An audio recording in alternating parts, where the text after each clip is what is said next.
ആൾക്കൂട്ടമർദ്ദനത്തെ തുടർന്ന് ജനനേന്ദ്രിയം തകർന്ന യുവാവ് മരിച്ച കേസിൽ പോലീസ് അന്വേഷണത്തിൽ വീഴ്ചയെന്ന് കുടുംബത്തിന്റെ പരാതി. പയ്യന്നൂർ പെരളം സ്വദേശി പി അജയൻ മരിച്ച സംഭവത്തിലാണ് കുടുംബം പോലീസിനെതിരെ രംഗത്ത് വന്നത്. രാഷ്ട്രീയ സ്വാധീനമുള്ള പ്രതികൾക്കെതിരെ നടപടിയെടുക്കാൻ പോലീസ് മടിക്കുന്നുവെന്നാണ് കുടുംബത്തിന്റെ ആരോപണം. സദാചാരം ആരോപിച്ചായിരുന്നു അജയനെ ആൾക്കൂട്ടം അതിക്രൂരമായി മർദ്ദിച്ചത്.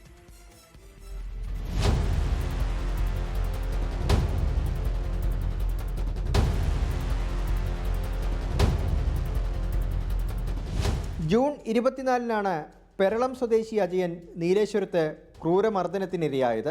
ആശുപത്രിയിൽ ചികിത്സയിലായിരുന്ന അജയൻ ജൂൺ 27-ന് മരിച്ചു. നീലേശ്വരം ചിറപ്പുറത്ത് പരിചയക്കാരിയായ സ്ത്രീയെ കാണാൻ പോയ അജയനെ സ്ത്രീയുടെ ബന്ധുക്കളും നാട്ടുകാരും ചേർന്ന് മർദ്ദിച്ചിരുന്നു. പിന്നീട് നീലേശ്വരം പോലീസ് കസ്റ്റഡിയിലെടുത്ത ഇയാളെ വിട്ടയച്ചു.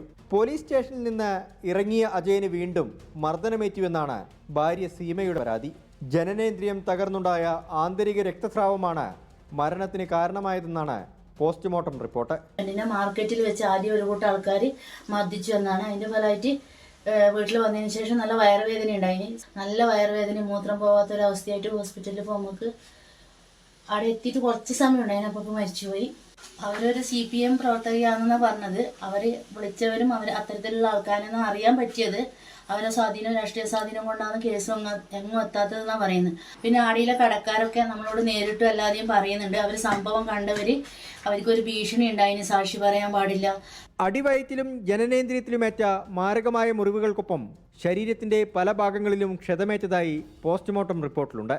സംഭവം നടന്ന് 3 മാസം കഴിഞ്ഞിട്ടും പോലീസ് നിഷ്ക്രിയത്വം പാലിക്കുന്നെന്ന് ചൂണ്ടിക്കാട്ടി മുഖ്യമന്ത്രിക്ക് പരാതി നൽകാൻ ഒരുങ്ങുകയാണ് കുടുംബം. 24 കാസർഗോഡ്. ലോകത്തെവിടെയായാലും ഏത് സമയത്തും 24 വാർത്തകളും ഓഗ്മെന്റഡ് റിയാലിറ്റി പാക്കേജുകളും എക്സ്പ്ലെയിനറുകളും വിശദമായി കാണാൻ ഞങ്ങളുടെ YouTube ചാനൽ നിങ്ങൾക്ക് സബ്സ്ക്രൈബ് ചെയ്യാം.